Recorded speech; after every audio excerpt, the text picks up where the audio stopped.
Yeah, we're certainly run short with Antigua Bruiser.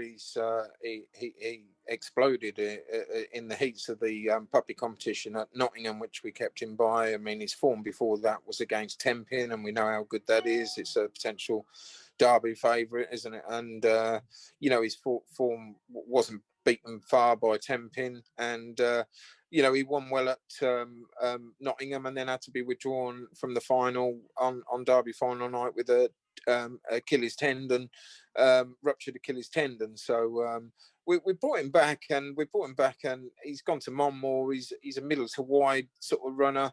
They're going there every time we've gone for a trial, although perfectly safe, was favouring the rails big time. So his trial times at Monmore are not spectacular. But a decent trial at Toaster first look last week. That was a good look. If you go back to his Nottingham Lions forms, where everybody was, saying, "Cool, this is a potential superstar," then his Achilles tendon is fine now. He's just short of a run or two, and that might be what stops him winning or qualifying this. If he can get through this first round, he could be dangerous in the whole event. And if I said to you, who would be your first string? I don't really think I've got one there. I think I've got 8 dogs that are all capable of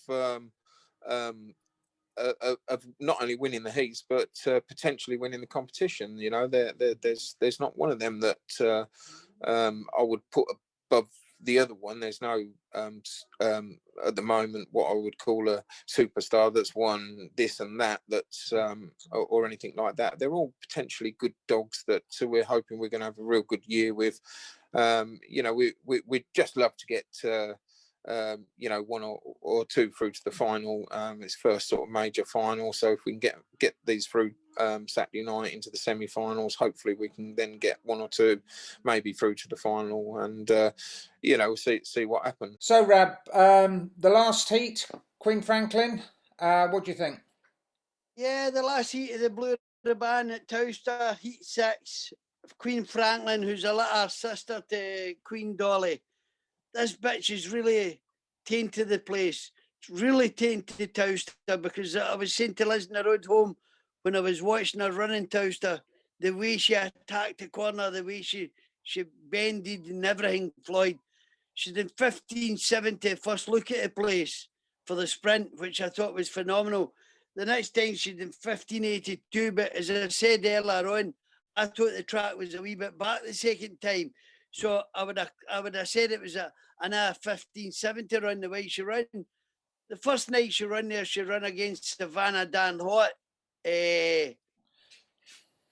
And Diane was telling me he'd done a 16.04 the week before.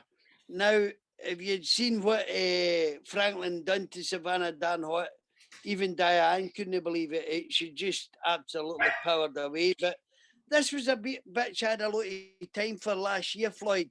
But then, if you remember me telling you, the other bitch ran into the side there and damaged her ribs a wee bit. Yeah. And she was never the same after that. She was, you had to be very careful with her. So we've just been nursing her along. But I thought she ran well at Swindon.